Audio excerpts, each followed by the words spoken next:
अखिलेश यादव का ट्वीट है, नई सरकार को बधाई कि वो सपा के बनाए स्टेडियम में शपथ ले रही है। शपथ सिर्फ सरकार बनाने की नहीं, जनता की सच्ची सेवा की भी लेनी चाहिए। बिल्कुल ठीक कह रहे हैं माननीय हमारे राष्ट्रीय अध्यक्ष जी ने बिल्कुल ठीक कहा है और बहुत बहुत बधाई। नई सरकार का गठन हुआ है। बीजेपी तो यही कहेगी कि हर चीज हर बात के लिए क्रेडिट अखिलेश यादव ही लेते हैं। जनता ने भी आपने कई प्रोजेक्ट्स का क्रेडिट लेने की कोशिश की, लेकिन जनता ने उसे नकार दिया।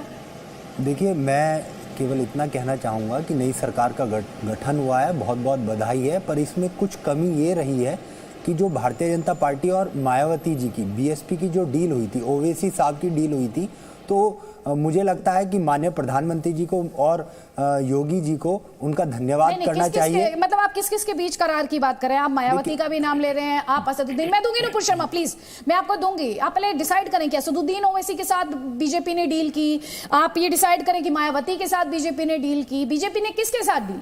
देखिए, मायावती के साथ भारतीय जनता पार्टी की जो डील हुई थी, क्योंकि बीएसपी ने बहुत निष्क्रिय स्तर पर चुनाव लड़ा है।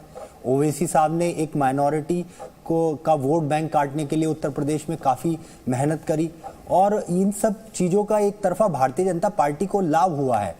तो मुझे लगता है कि मायावती ने जो अपना धर्म निभाया है। आपकी पार्टी ने कुछ किया नहीं, उन्होंने यही कहा कि मुस्लिम एम्पावरमेंट के लिए कुछ नहीं किया और इसलिए वो उत्तर प्रदेश आए हैं। उन्होंने तो ये कहा। लेकिन नुपुर शर्मा दो सवाल। एक तो जो आप पर अभी अभिषेक सोम ने कहा, आपने मायावती के साथ भी एक डील कर ली और आपने योगी आदित्यनाथ को भेज दिया माइनॉरिटी, माफ कीजिएगा, असदुद्दीन ओवैसी को भेज दिया माइनॉरिटीज का वोट काटने के लिए। देखिए अदिति जी, सबसे पहले तो मैं ये स्पष्ट कर दूं कि अपनी पीठ थपथपाने की बस केवल आजकल दो ही लोगों की आदत है, एक अखिलेश जी की और आजकल हाल ही में केजरीवाल जी की। दूसरी बात, हमारे ऊपर इल्जाम लगता है सोशल इंजीनियरिंग कर रहे हैं, हम ये कर रहे हैं। और मैं माफी चाहती हूँ, मंत्रिमंडल को जातियों में और धर्म में बांटना सब भारतीय नागरिक है, ये समझ लिया जाए जिन्होंने आज शपथ ली है।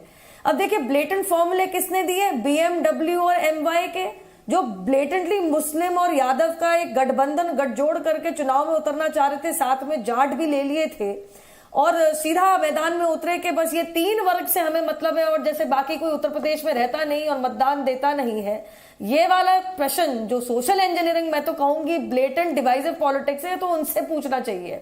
लेकिन अभी कुछ ब्राह्मणों के बारे में बात हुई, माफी चाहती हूं मैं, आप खुद ही बता रही है कि अगर आप कास्ट में ही देखना चाह रही है तो 7 आपने बताया, ब्राह्मण आज आ गए।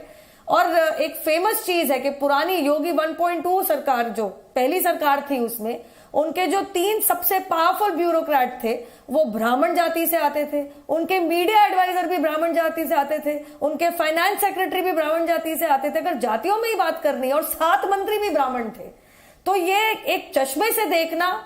मैं एक बात आज आपको कह के अपनी बात स्पष्ट करूंगी, ये धर्म जाति के चश्मे से हमारी सरकारों को देखना बंद कर दिया जाए। हमारा एकमात्र एक फ्रेज है जिसको हम फॉलो करते हैं, हमारा लक्ष्य एक है, सबका साथ, सबका विकास, सबका विश्वास जीतना और सबके प्रयास से विकास लाना। इसी मूल मंत्र पे आदरणीय मोदी जी और आदरणीय योगी जी की सरकार चल रही है और चलती आएगी।